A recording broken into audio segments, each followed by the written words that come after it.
Recently, I've infuriated Catholics by several videos on that corrupt church and that corrupt religious system. And there's many things that angered them, but one of the main things that did was my claim that the Catholic Church has murdered millions of people, a lot of them professing Christians, in their long, bloody history. And they challenged me and told me to bring the receipts, so I'm going to bring some of the receipts. And I've written a piece entitled The Bloody Catholic Church. On July 26, 1826, the Bloody Catholic Church carried out the last known execution of someone the Church considered heretic in Valencia, Spain. His name was Sayetano Pepoli, a schoolmaster, and his heresy was teaching deism. Thus ended 1,441 years of executions, burnings, and slaughter by that wicked institution known as the Catholic Church. Had the Catholic Church's murderous form of heresy fighting been able to reach Northern America, Thomas Jefferson would have been executed for the same offense, and he would not have been around to pen the Declaration of Independence. The first known execution of someone deemed a heretic by what developed into today's Catholic Church was a Spanish ascetic and theologian named Priscillian. How telling is it that the first and last victim of the bloody Catholic Church was Spanish. After all, for much of the history of the Catholic Church, the Spanish have been among the most rabid torturers and murderers of those deemed heretic. Spanish Inquisition, anyone?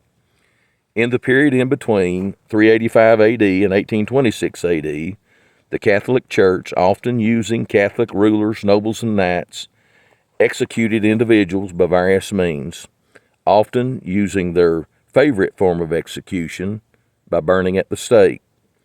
They also conducted war and slaughter against professing Christians they deemed heretic or refused Roman Catholic overlordship, and against pagans in forced conversions of peoples and nations. To be fair, Protestants also executed some heretics and did wage religious wars, and though sometimes they were the aggressors, for the most part, the wars they fought were defensive against Catholic aggression, and the body count far, far less than that of the Catholic Church. I am very proud to say that the charge of coordinated violence or executions cannot be laid at the feet of Baptists.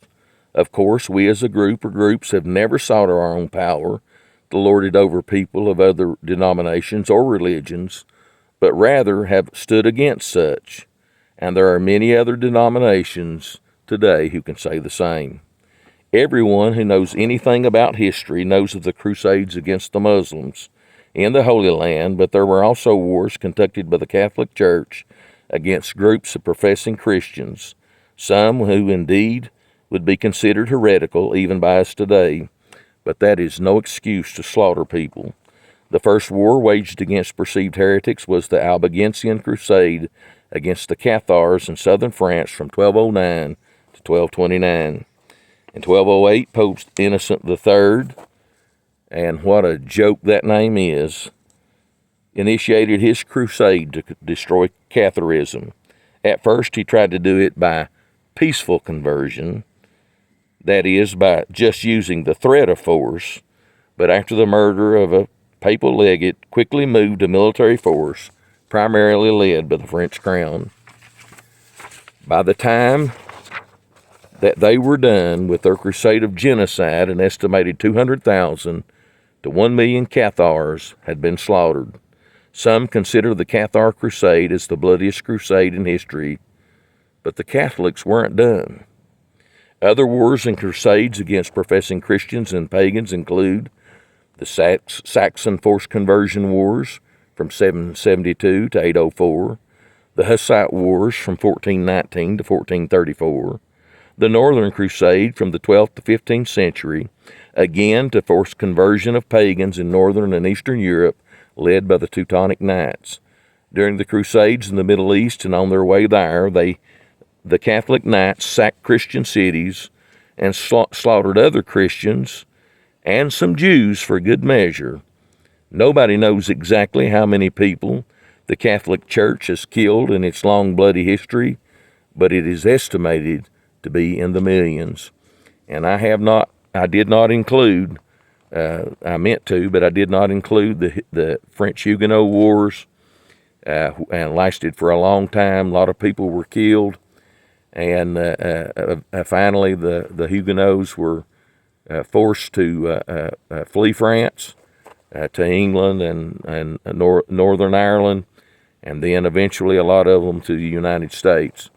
And probably the vast majority of people in the United States of French descent are descended from the survivors of the Catholic War against the Huguenots, the French Protestants.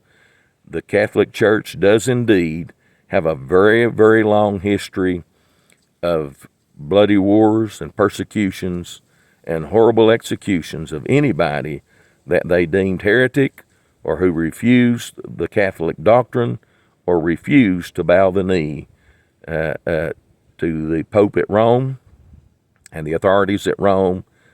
And I say that if they were able to exercise lordship over political leaders today like they used to, I believe they'd still carry out these persecutions and these slaughters. And if I had lived during that period of time, preaching the doctrine that I preach, that salvation is by grace through faith alone, they consider that heresy, and because they preach grace plus works, and they would have put me to death, burned me at the stake. And not only would they burn me at the stake for that, but because I am a pre-tribulation premillennialist, and they believe in a general resurrection and a general judgment, they'd burn me at the stake for that too. And there's a lot of you out there that if they could burn you, they'd burn you too. The Catholic Church is a wicked, ungodly institution. It has been from the get-go. It is today, and it always will be. She's the great whore, Babylon the Great, the religious arm of the great whore, Babylon the Great, that sits on many waters, mother of harlots and abominations of the earth, and she has the blood of millions on her hands.